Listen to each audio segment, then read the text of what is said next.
Hey everyone, it's Seth Rudetsky back here on Seth Speaks. If you thought it was failing, Broadway's on the Wendla, the Spring Awakening's a hit, and we got Wendla!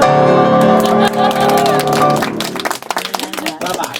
Okay, so this is my little Spring Awakening special. So Spring Awakening's back on Broadway. By the way, this is all being signed when I'm saying, so basically, her wrists have never hurt so much because I talk so fast. Sorry about the tendinitis. Okay, so Spring Awakening, you know, it's a combination between Deaf West, and which is hearing impaired actors, and then just actors that are in the show. But already, I'm already getting a comment from someone in Sassafras. Hold on, let me first introduce who's here. So we have the woman who plays Wendla, Sandra, what's your last name? Sandra Mae Frank. Sandra Mae Frank. See, that's what gives me a headache, the middle name, because I'm Jewish. Okay, Sandra Mae Frank. We have Katie Boeck, right? That's right. Who is the actual singing and speaking voice of Sandra. And then we have Lynette Taylor, who's signing everything, and literally her wrist never hurt so much as taking a Midol in 5 minutes. Okay, so the Spring Awakening. So Sandra, so everything I'm going to be saying is going to be interpreted, and then I guess, so Lynette, you're going to speak, you're going to actually say what Sandra's saying in sign language, because they don't read sign language except for our certain middle finger. Yes, that's right. Okay, so Sandra, do you middle finger? Not everybody says Okay, so Sandra, have you always been an actress with Deaf West, or did you just join for this production?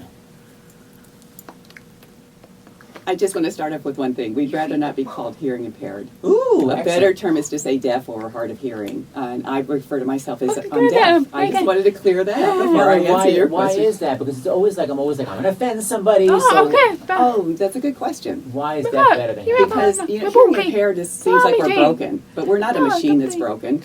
We're not something to be fixed. We're culturally proud. We have a language. We're a family of people who identify as being deaf.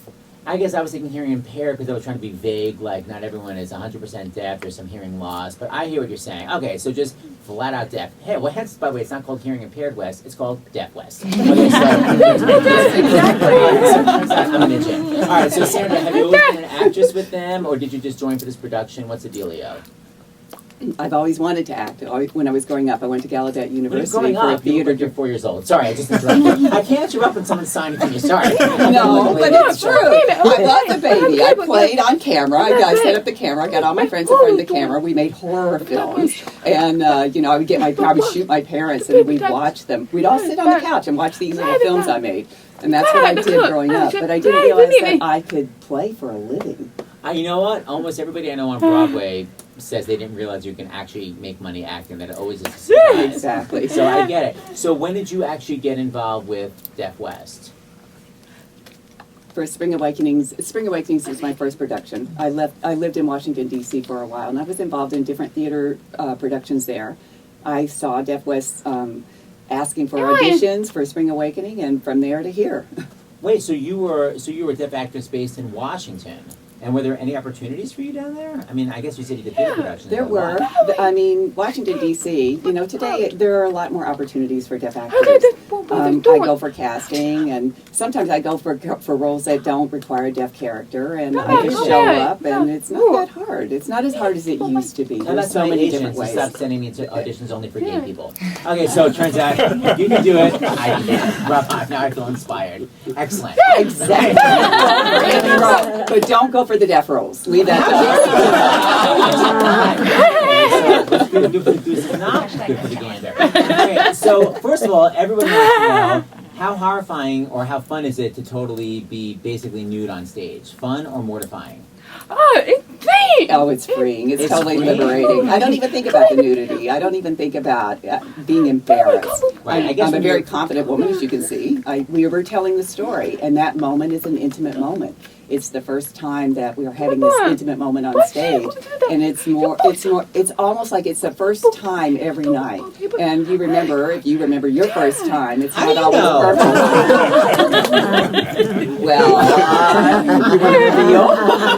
Let's share. You're interested in me. Okay, so the show, exactly. So first of all, the show is so moving, but it's moving just because of the story about, really the lack of education that children get about sex and how it can really backfire. But on top of that, it's so moving because it's opening the door for so many for so many actors to see that anyone can really be in a Broadway show, because there's a woman in a wheelchair who's amazing. There are all these deaf actors. What kind of reaction are you getting after the show at the stage door?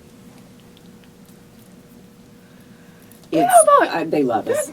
They love us. They're very moved, and people are crying. They're coming up, and they keep saying, "This is so amazing. I want to learn sign language." They can't unsee the show without deaf actors in it. I mean, because we've become such an integral part of this story, and it brings such a different depth, and their reactions show that.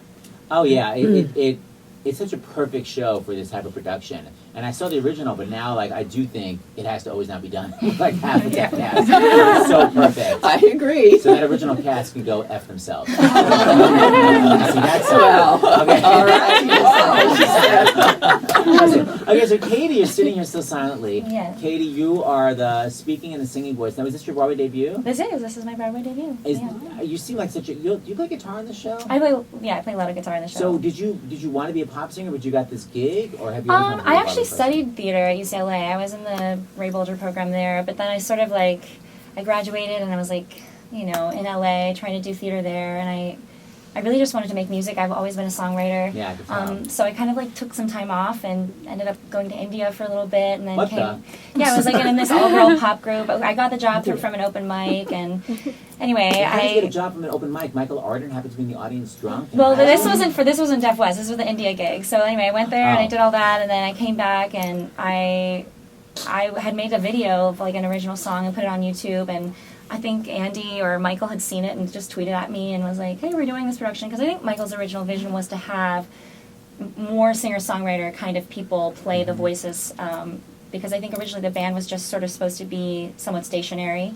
And then as our process sort of evolved, we became, more part of the story, and we realized that there's this really cool opportunity to have a relationship between the Wendla in the story and her voice, and so that's sort of how it all worked out for me. It's such a cool combination. So Sandra, so what about there are a lot of listeners I have, and I guess I'm sure I think the radio could be translated for people that don't hear, the writing could be there. But what about for parents of deaf kids? What kind of advice do you have? What mistakes do people make when they meet somebody deaf? Do you have anything to say, especially for parents with their kids? Be open-minded and accept who they are. There are different ways of being in the world. And if you find out your child is deaf, I know the immediate response is to want to fix them, to give them a cochlear implant. But there are other options. You can do all of that, but there's a culture that we have. And the more you emphasize learning how to speak or learning how to talk, it means the less education they get. They won't learn until later. So fortunately, my parents weren't like that. My parents really wanted me to they just looked at me and said, "Okay, we're going to have to do things in a different way." And they met deaf people at church. They started talking to them. They went into the stores. They started meeting deaf adults who gave them an advice. And their advice was teach them sign language. And if they want to learn to speak, great, but don't force them. Don't force them. If you learn sign language, your family can communicate together. But if you don't learn how to communicate in your family, then how can you have a relationship? Because you're saying that basically a hearing person is trying to make you into a hearing person, and you're saying you're not. Exactly. That's it, and that happens a lot. I totally get it. That's amazing advice. It's so interesting because we think, oh my God, if I didn't hear, my life would be ruined. I'm going to try to make this person hear. But you're saying that it's all good. Look, I'm doing a musical. Got a lot of sass. So my other question is, there's so much, before we go to there's so much dancing in this show, and it's not general, I'm just going to sort of move. It's literally rhythmic dancing. How do you guys understand where the beats are? Are you feeling about the vibrations? Well, deaf people can dance. But in rhythm, how are you hearing the rhythm, sister? Oh, well, we have a deaf choreographer who's working with Spencer, and Alexandria Wales, who's the choreographer. She's a deaf choreographer. She works on, and actually she can feel the beat better than some of the people who can hear, because she's not only relying on sound, but really relying on their sensory experience, so the vibrations, the beats. And we work together in our ensemble. Some of us are better dancers than others, so all of that is considered in the choreography. You might be a better dancer than me, for sure. Oh, yeah. I used to be a cheerleader, so That's right. there you go. I love it. So inspiring. Okay, so everyone thinks you're so pretty. What's happening dating wise? Am I supposed to be setting you up with someone? I'm taken. You are? He's in our show. Yes, he is in the show. Yes, he is. He plays Otto. No, he's not gay. He's very straight. Not yet. Okay, if it happens, it happens. I'll go with him any way he goes. Okay, so we're gonna end this.